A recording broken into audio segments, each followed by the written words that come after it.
Well, that sucked. The video just cut out randomly for a second there. I don't know what happened.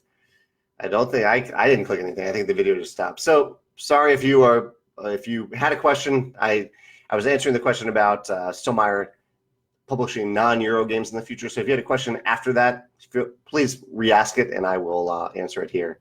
I have no idea what happened. That video just cut off completely. Hopefully, it'll end up on the Facebook page anyway. But yeah, if you have any questions, I'm happy to answer them. I actually have already covered all the topics that I meant to cover today, so I am solely relying on your questions at this point. I'm happy to answer anything that you're asking. Facebook is still waiting to populate the comments here, so I'm not seeing anything yet, but hopefully it'll come through in a minute. Yeah, that was very odd, very, very odd. Let me look at the Facebook page to see if the video even got posted the first time, the first half hour of the video. I don't know. We'll find out. We'll find out. There we go. Yeah, it looks. Oh, okay. I'm live now. That's where I was live. Well, this is going to throw off the YouTube version of this video. Sorry, folks who are joining me now. Video just suddenly cut off all of a sudden. I don't know what happened. Okay. Thank you for reposting your questions. If you asked if I hadn't answered, feel free to repost your question. I'm happy to answer them here. Gerald says that I like exploration and narrative games, but are there any aspects that I personally do not love in them? Exploration and narrative games. So I would say the one thing that's kind of been bugging me a little bit more lately, and really it's not a fault of the game at all, but it's just that campaign games are increasingly difficult for me to get to the table. It's just hard to get a consistent group together for that. It's much easier to have people show up on a weekly basis for random games that we play rather than the same game, same people, the same game. So I think that's often an element found in exploration and narrative games, that those campaign elements. And so I am looking for non-campaign games, and I am designing non-campaign games. Miles says, any new food spots in Kansas City? We actually ate really, really well when we were in Kansas City. The restaurant, the main restaurant that we went to is called Corvino. It was excellent. One of the best meals I've ever had. Highly recommended. We also went to kind of an old school Italian place called Jasper's. That was very good. And where else did we go? Where else did we go? I know we ate more food. Oh, we went to a few brunches. We went to one at, I'm blanking on the name now. It's like a classic breakfast place that's in other cities of the Midwest, but they had a special one in Kansas City. I'm blanking on the name right now. And then we went to another one that I also don't know the name of. Sorry, Miles, this isn't very helpful, but we had two delicious brunches in Kansas City that I don't know the restaurant names for. Sarah says, can we say yet when we can learn more about the Wingspan expansion? Can we say that yet? I'm not going to say it quite yet. I know it. I know that's frustrating for you to not know it and know that I know it, but not yet. Soon, but not yet. Alexander says, Tapestry delivery for Canada. Is that a question, Alexander? I think you're asking, when is the Tapestry delivery for Canada?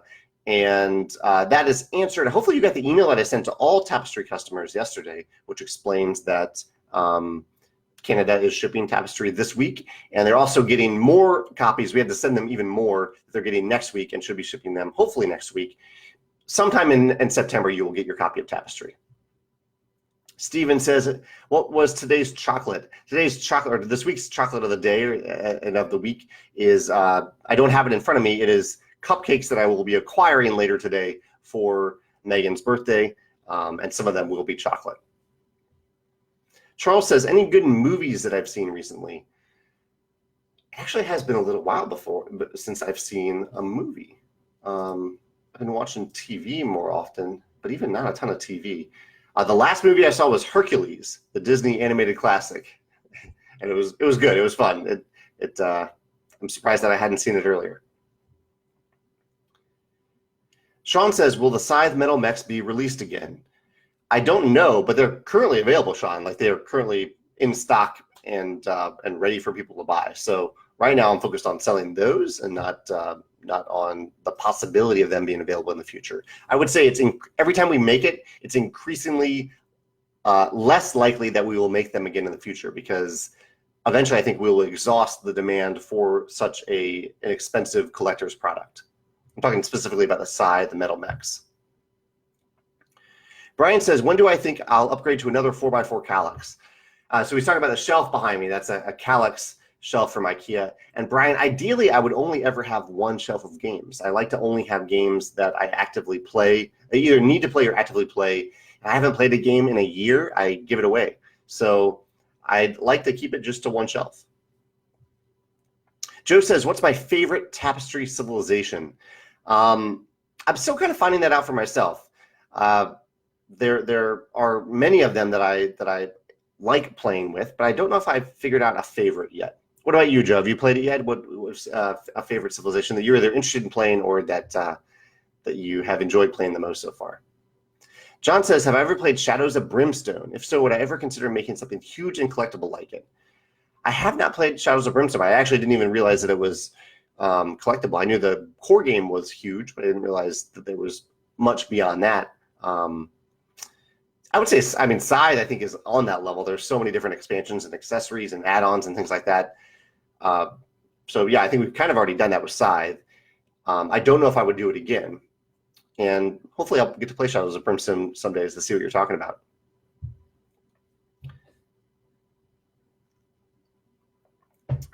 Steven says, have I ever thought about doing specials on Between Two Castles during a pre-order to maybe get more copies out there in the open, to expose more people to it?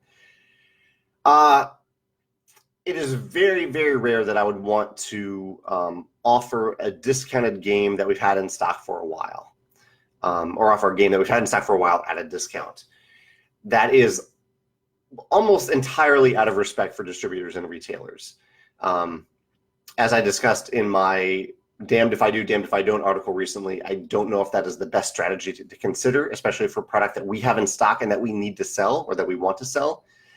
I think the one exception to that I've made was for Euphoria, which I did. I offered a discount during the pre-order for both the expansion and the base game itself. So that is maybe the one exception that I would consider. And so maybe that means that I need to do an expansion for Between Two Castles to justify doing that. But I might consider another possibility because eventually we just need to sell those games. And I think you're right. I mean, Between Two Castles is a game that I truly, truly love. And I think people would really enjoy if they give it a try. And I guess the other thing, though, is I don't want people holding out for a discount before they buy it. I'd rather people just buy it. And if they really want it, I'm sure they can get it on an online seller right now for a significant discount, probably more of a discount than what I would offer anyway. So I don't know if a discount is necessarily the way to get more people into it.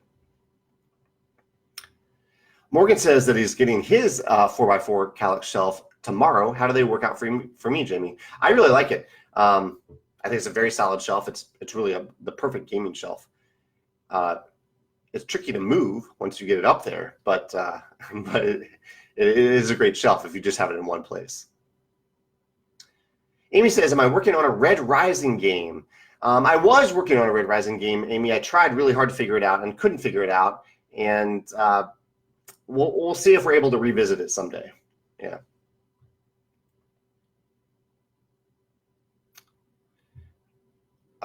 Looking for just other questions here. Brad says, any announcement yet for the Wingspan expansion? No announcement yet. You said he's seen some great user created content on Board Game Geek. And yeah, Sam is a Wingspan fan who has now created 2 fan expansions. And I'm endlessly impressed by what he does. That's a lot of cards to design. That's something that I do leave to Elizabeth because it's her talent as well. But it's neat to see Sam's ideas get out there too.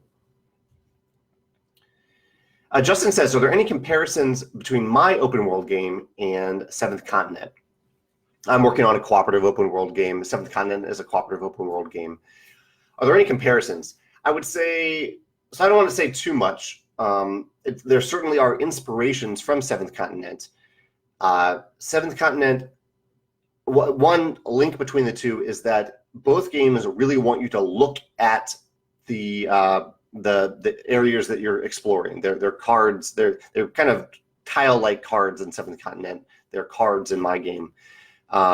They really want you to look at them very closely to learn information about what you're looking at, whether it's something that becomes immediately mechanical, like a hidden number in Seventh Continent, or if it's just like a hint at where you're going, or where there might be a little creature that like walked through that place. So my game is also very visual in that way. I really want players to use their eyes and use that information to benefit the decisions they make in the game. Russell says, do I have any intentions of working with other designers? I would love to see a game from you and Ryan Lockett. So many people have said that. I find that really interesting. Ryan is a great guy. I've gotten to meet him once or twice. Very talented designer. And I've always thought with Ryan, I don't think he needs a co-designer. I know he works with his wife. His wife does a lot of the writing for their campaign games. So I guess he does have experience working with a co-designer. But I've always kind of thought that I don't think Ryan doesn't really need one. I enjoy working with co-designers on expansions in particular. I don't necessarily know if I really need a co-designer either for a game. I enjoy being the lead designer on games and even expansions too. So I don't know. Maybe someday. It's just interesting to me that one comes up so often because Ryan is he doesn't need a co-designer that I find it interesting that one keeps coming up. Aaron says, First Watch. Yes, Aaron, thank you. First Watch is one of the brunch places that I went to in KC, and they had a very special version of First Watch that I haven't seen in St. Louis, although I haven't been to the one in St. Louis for a while, so I need to check it out. It was very good, though. We had the pumpkin pancakes, and I had this lemon ricotta pancake thing that was really good as well. Marcel says, do I personally have a long backlog of unplayed games? If yes, how many, and what would be your recommendation for not getting overwhelmed? I do, unfortunately, have a continual backlog for not getting overwhelmed. And Marcel, I'll let you know what I do. It doesn't always work, but here's what I do. I tell my friends that if they ever want to learn any game that's on my shelf in shrink wrap, if they want to learn it and teach it to me, the game is theirs to have. They can keep the game because all I want to do is play the game, and I don't necessarily have time to learn it myself. So if any friend wants to ever learn and teach the game to me, I'm happy to give them the game, especially since I'm giving it to a friend. I'll still have access to it if I really enjoy the game and they have it in the area. But even my friends, I think they have so many games right now that they don't necessarily have time to do that, or they don't even want more games on their shelves. So it doesn't always work out that way. Julia says, regarding Tapestry, is there a reason why the landmark buildings do not have special powers effects?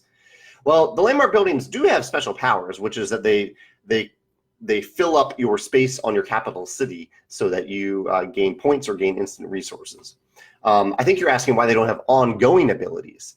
And the reason for that is, thematically, they don't represent things that are like actively working. Landmarks represent you being the first to achieve something. So it's like a monument more than like an active factory that's making stuff for you. And two, we discovered in playtesting that ongoing abilities in Tapestry really did not work because there's so much stuff to pay attention to in the game that playtesters almost always forgot to use ongoing abilities. So I didn't want to put stuff in the game that required players to remember more stuff, especially if they weren't even going to use those ongoing abilities. But Julius, if you disagree with that, which I totally respect, feel free to try it. Give each of the landmarks a unique ongoing ability and see if you actually remember to use that ongoing ability throughout the game. Like, do it, design it, and play it. And I think you'll see what I'm talking about, but you might prove me wrong, and that's okay too. Ernani, and post, if you do that, post about it on Board Game Geek or in the Tapestry Facebook group. Ernani says, you already mentioned that I love poker, and I think the trap cards in Tapestry definitely give some of the poker bluff feel to them. Was that the intention of them? There was a little bit of that. What was the inspiration of the trap cards? There was a bluffing element from Tapestry, or from poker. I don't know if that, I feel like I remember talking about a different inspiration. I can't remember it off the top of my head. But what was it? Yeah, I can't remember. Maybe a little bit of Kemet in there too.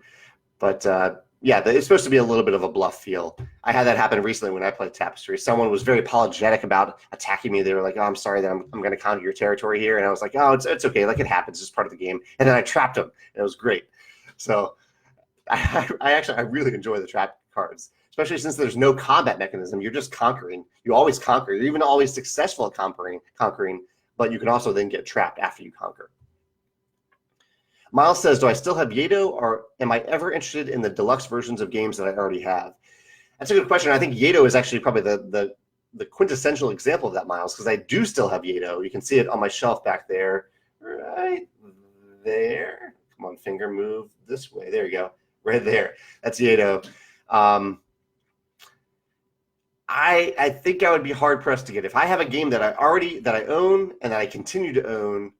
I wouldn't mind maybe sometimes getting a deluxe upgrade, but I don't think I'd ever completely replace it if I already had that game. Okay, Brian says, how about the 5x5? Still one shelf, but able to hold more options. The 5x5. Well, can you just add on to a Kallax shelf like that? Like, is it pliable, or would I have to replace my entire shelf with a 5x5? I don't think I would do that. I generally don't replace things that I already own if the thing that I have functions well. I just find a way to make it work. A few people are mentioning their favorite factions in Tapestry. Miles mentioned Inventors. Joe mentioned that he's excited to try out the Mystics. I like the Mystics too. Jeremy says, is it too early to talk about the Wingspansion? What continent will the new birds be from? It's pure speculation at this point. I haven't announced it yet. I'll be talking about it in 2019 at some point. Mondo says, how is the board game publisher designer community in St. Louis? My family is considering moving there, and I'm curious about what it's like. I think it's fantastic. I'm a little spoiled that I have a great group of friends and local playtesters. When I didn't have that, there were some great meetups that I met up with just to play games and to playtest games and playtest games from other designers. There's that. There's also meetups at Miniature Market. Miniature Market is based in St. Louis, so they host meetups. They have a really nice event space. Pieces Game Cafe is also fantastic for playing games, and I think they also have some playtest prototype sessions scheduled on a regular basis. Stonemaier Games has a design day that we host here on a regular basis, or once a year. It's annual, so it's not all that much, but it is annual. And there's Geekway to the West, which is another time to play test your game and meet new designers. There's also Geekway Mini. There's a lot of stuff. Overall, I think it's a great community for publishers and designers. There's Greater Than Games this year, Stonemaier Games, Genius Games, Gray Fox Games. I'm probably missing some, so a number of publishers are here too. I think it's a great place to live. Amando says, do I like RPG games? I haven't played an RPG since the Star Wars RPG when I was like 13 or 14, so it's been a really, really long time for me. Any chance I would make a game with RPG elements like Descent? I mean, I definitely try to incorporate story into my games, but I don't know. Like role playing to me is when you have a DM who is telling a very open, fluid story that the players can engage in. It's very, very open, and so anything beyond that is just it's just writing in games, and it can range from good writing to bad writing. But games like Near and Far, where there's a lot of text that you're reading and exploring in the game, and it's very well written. I think that is an example of a Euro game that uses that writing, that narrative, but I still wouldn't call it an RPG game just because you're making choices and having narrative. I wouldn't call that an RPG. But I'm open to other definitions. How would you define an RPG, especially in terms of Descent? Does Descent have those open discussion and fluid elements that RPGs typically have? James says, how is the My Little Scythe expansion coming along? Any new information I can enlighten us with about the content? That's not at this point. I appreciate you asking about it, but we're not ready to talk about that yet. Kevin says, how many times have I played Tapestry? I've played the published version of Tapestry, like the final version, twice. I've played various versions of Tapestry dozens and dozens of times at this point. Shano says, am I interested at all in game research? What would tickle your fancy? Analysis of mechanisms, world building, narrative, design methods, player behavior? Oh, all those things. I love data and research, whether it's anecdotal or truly data driven. All that stuff sounds awesome. Especially if you post it publicly on a blog post or Facebook or Board Game Geek or YouTube. All that sounds really, really interesting. Mahir says, since I only like to have one shelf, have I ever heard of the Box Throne board gaming shelves?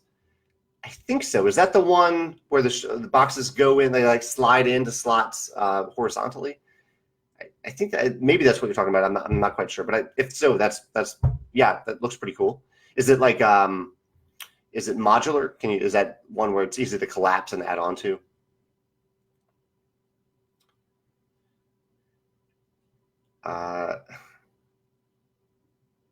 Asar says, what 3 emotions did I want the players to feel when playing and after playing Tapestry? That's a great question. I wanted players to feel satisfied with what they create in Tapestry. I wanted players to feel joy. That's something I want players to feel in all games. And I wanted players to feel a little whimsical, I would say, because Tapestry is a weird game where you can, like, thematically, you might explore into outer space, but you may not have discovered how to write.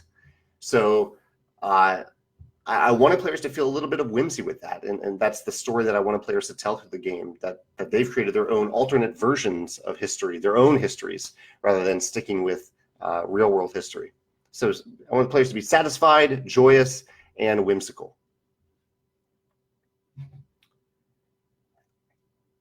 Adil says, I've noticed a lot of Kickstarters tend to launch on Tuesdays. I always wondered why that day specifically and wondered if you had any insight on that. Yeah, there's been some research done on that. I've written some articles about it. I find it honestly a little bit odd too. I think you might be noticing mostly board game Kickstarters launch on Tuesday. And for some reason, it's kind of become the unofficial launch day for board game Kickstarters or tabletop game Kickstarters. I think there was like knowledge that launching on the weekend didn't work, launching on Monday wasn't as good, launching on Friday wasn't as good. And so it somehow got narrowed down to Tuesday, Wednesday, Thursday. And then at some point, it just kind of became Tuesday. However, I think it's worth launching on Monday or Wednesday instead of Tuesday, just because it's a little bit different. So I would advocate spreading that a little bit. I don't think everybody launching on Tuesday is necessarily a good thing for board game Kickstarters. David says, what are my thoughts on the science track for Tapestry? Have I seen success in people going full on in the science track? Absolutely, yeah. Science track was the most powerful track for most of playtesting, and we toned it back just a little bit with some very, very small tweaks to get it in balance with the other tracks. Am I still planning on doing the video on how to teach Tapestry? Thank you for a great game, by the way. I am planning on doing that. I had that scheduled for, I think, next week, the how to teach game video on Tapestry. Although maybe I'll try to do that sooner since people are already getting their copies. I'll make a note about that. How to teach Tapestry video. Philippe says, well, you have a very nice compliment here that I feel uncomfortable reading because it's so nice. He said, okay, I'll just read it. This is very nice, Philippe. It says, here in Europe, you're considered as one of the best game designers in the world, which is truly flattering, especially, thank you. That's very nice to say, for you to say. You are also considered as the best communicator on social media, just like what you are doing right now live. How is that communication important for me and for Stonemaier? It's really important. It's really important that you and everyone out there watching this or who reads the blog or is on Facebook feels like they can engage directly with me. That's really important to me. I want you to feel like your voice is heard, whether you agree with me or you disagree with me, whether you like my games or you don't like my games. That's really, really important. I also think it's good for you to see me as a person rather than as a company. I think that might make all of us a little bit more empathetic and compassionate, that there are human beings behind these companies. And I also think it's great for me to have a channel and channels for me to share information with you. I think that's really, really important for people to know that they can come here to this video every week and they can get answers. That they can subscribe to our e-newsletter, and once a month they're going to get the news about Stonemaier games that they want to get. So I think it's really important to have those communication hubs for any company, for any product, for any person. I think they're really important, and they're very important. They're integral to Stonemaier games. Morgan says, have I played Quantum, an abstract space-themed dice game? I have played it. I really enjoyed it. I really enjoyed how the pips on the dice were used in that game. It's been a while since I've done my favorite game mechanism video on it, but as I recall, the pips were related to the dice were the ships, and they were related to either your speed or your range, and your defense, I think, was the other thing. So it was interesting to have dice be valuable whether or not they had a high or a low number, because the dice were all randomly rolled whenever they're put on the board. I thought that was really cool. Kevin says, would I ever consider selling signed copies for my store for the times that I don't come to conventions, or do I have to just wait? Do I need to come to Geekway next year to get Tapestry signed? I will say, yeah, Geekway is the convention that I do attend on a regular basis. I'm happy to sign anything there if you bring it. Every now and then I sign games at our warehouse, and I wouldn't say I necessarily regret it, but it's very arduous. It's a little harder than you think. So when I do it, so I have to go to the warehouse, which is a drive. It's not a huge drive, but it's a drive. I have to get the games that I want, and the games that I want are in pallets and in cartons. So I have to open up the pallet, open up the carton, get the games out, open up the shrink wrap on the games, and then sign it, wait for the ink to dry, put the shrink wrap back on, just a little bit, not all the way back on, and then put it somewhere for the warehouse to ship.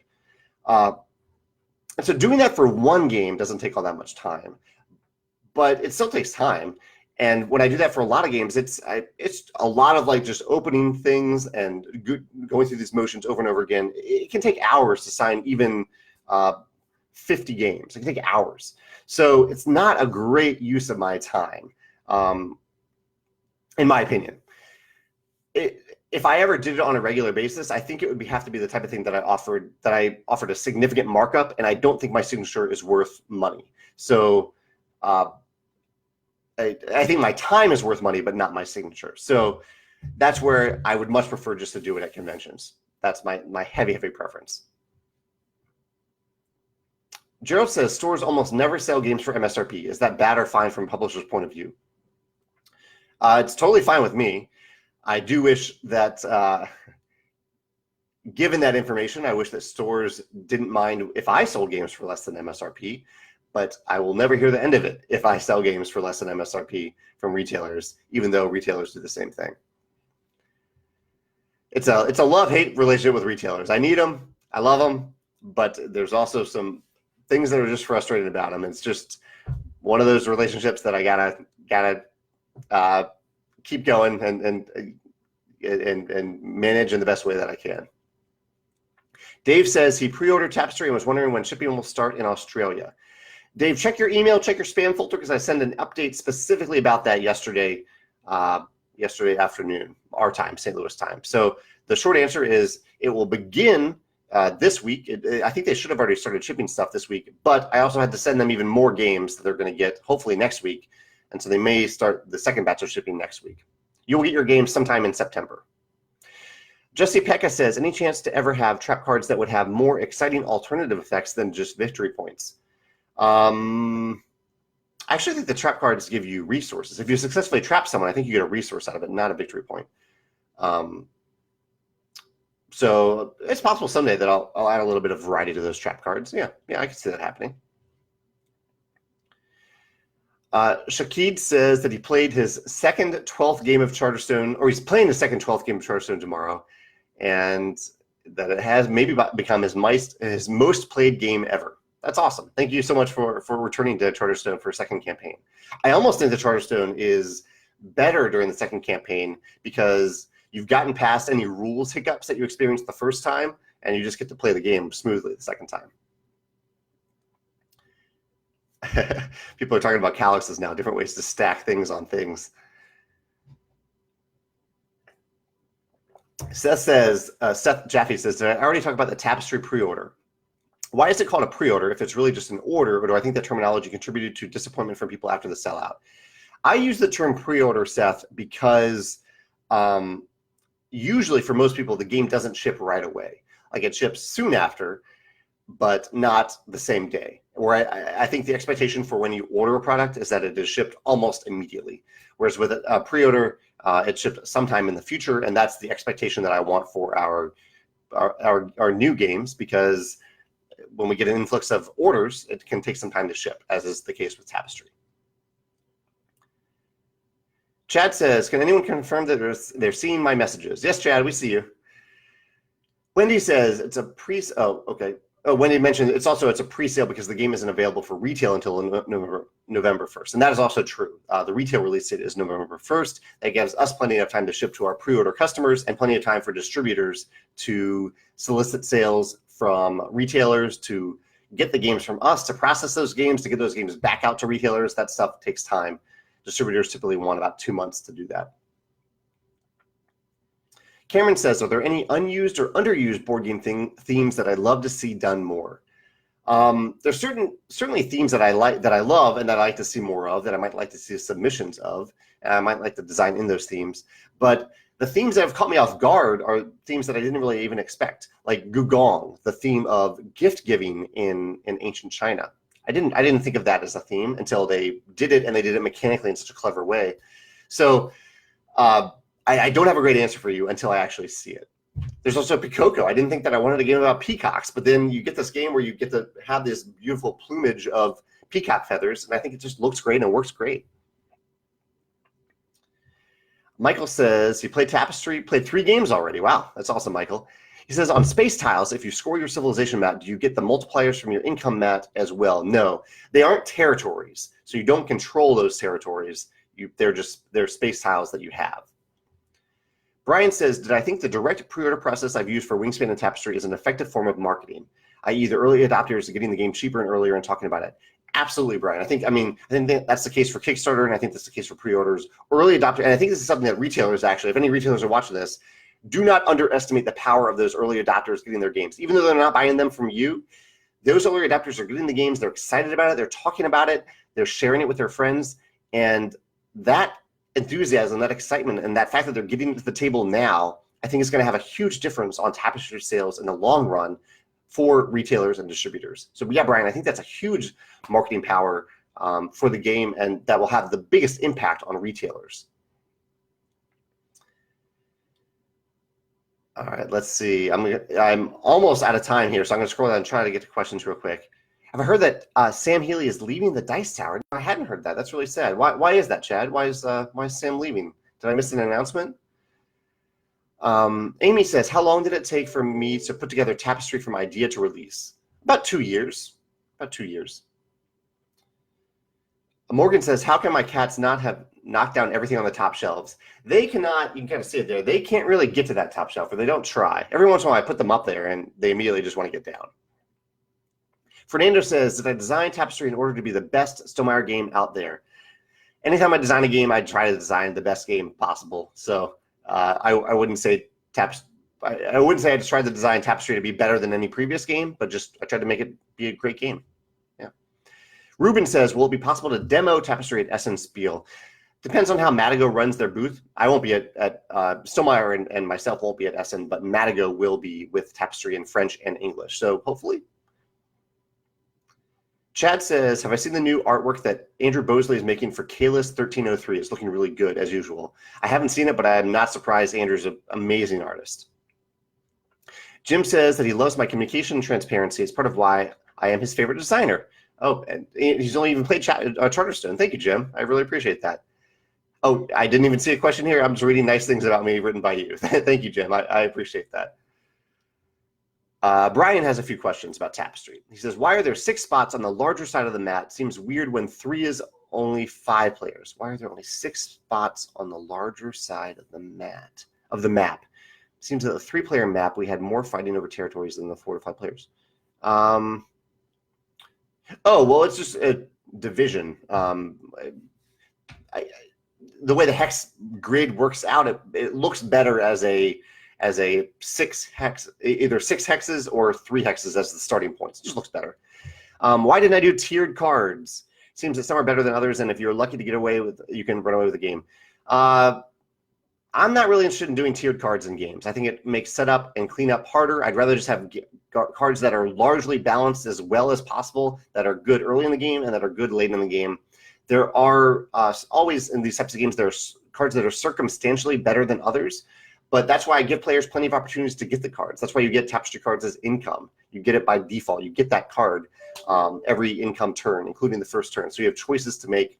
Every player has those choices to make. So yeah, tiered cards are just not my thing. I don't think that was I don't think tiered cards were the right design decision for Tapestry, and especially because of the whimsical nature of it. I want you to define your own history and not have me say you have to do this thing before you can do this other thing. Jenny says, what's the deal with folks who make organizers and components for your games? Is it kosher, or should they be getting licenses to do that? Yeah, look for an article on my blog, Jenny, called Our Approach to Third-Party Accessory Creators, something like that.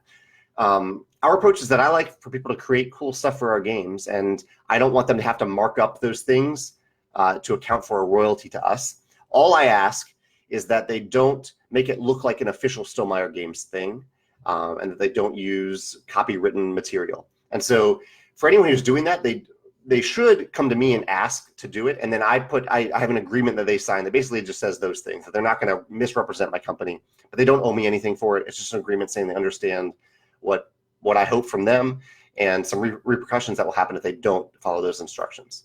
So I just like people to create cool stuff for our games. Yeah. Amy says, with your games being so popular, have big box retailers asked about getting my games in their stores? If they did, would you or would I keep with the friendly local game stores? I like to sell to a variety of stores and just in a variety of ways to meet the needs of different people, meet the needs of different consumers. We've sold, so I have one distributor that sells to a few different big box retailers, but we haven't gone really big into it. Like, I think our games may have appeared at Barnes & Noble and Bed Bath & Beyond, oddly enough. But so far, like, we haven't hit Target. Target's probably the one that's mentioned the most. We don't have games in Target yet, but I'm open to it. I wouldn't do an exclusive. I wouldn't do a Target exclusive.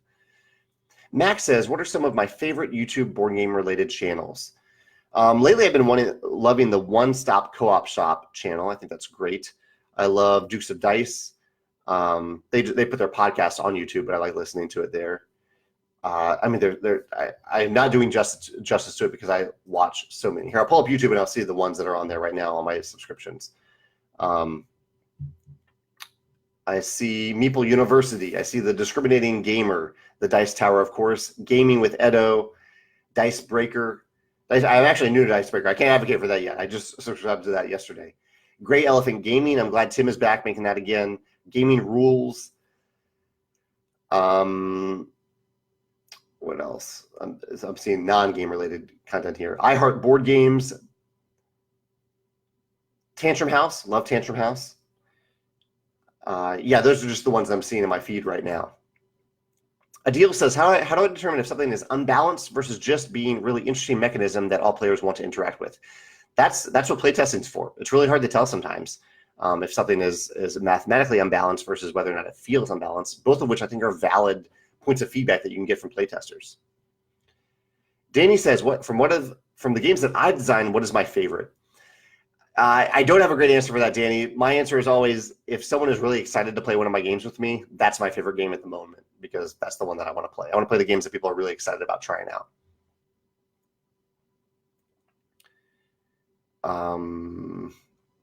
Okay, I'll try to answer a few more questions, then I got to head out. I have a couple important things to do today, but I appreciate you joining me for today's chat.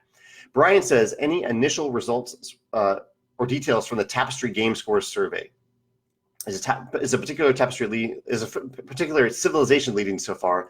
And I plan on sharing that data eventually. I do plan on sharing it, but it's still so early. I want to wait until we have a critical mass of data before I do that. Sam's leaving Dice Tower for family reasons. I'm sorry to hear that. Mondo says, as a publisher, are there any common things designers who submit games do that are annoying or make it harder for me to consider their design? I would say two things. One, they don't follow the submission guidelines, or they submit a game that doesn't follow the submission guidelines. Or two, the rule book is unusable. That happens all the time. Jason says, what are my thoughts on political commentary in board games? That's an interesting question, Jason.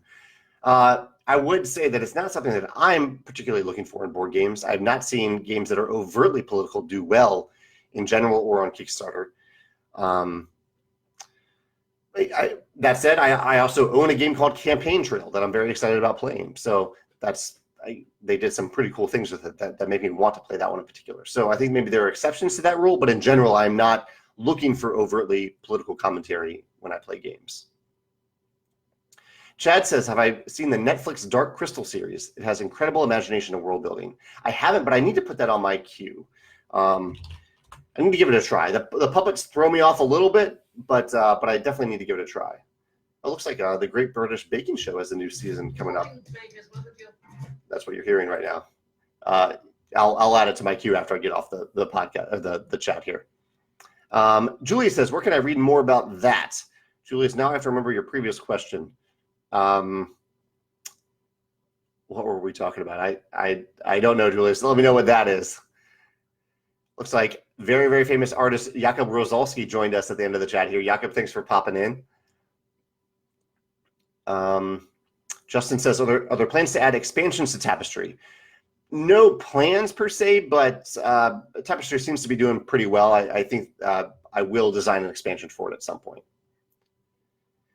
Brian says, have I heard about the upcoming game Calico about cats? I haven't heard about it, but I love games about cats. I backed the Isle of Cats. I recently played Cat Cafe. I love games about cats. Justin says, well, I was wondering if the landmarks that would gain asymmetric abilities that add to your engine in an expansion or something like that. Probably not, just because we already play tested that and it didn't work, but I am looking to do different things with new landmarks in the future. Michael says, do I ever get out to friendly local game stores across the country? I do try, like when I travel, I try to stop in game cafes and game stores. Yeah, definitely. I come to Rochester. Yeah, you're talking about Just Games in Rochester? I would love to visit there. All right, folks, thank you so much for joining me. Sorry about the interruption midway through. I don't know what happened with that video cutting out, but thank you for rejoining if you came back, and I will see you next Wednesday. Have a great day.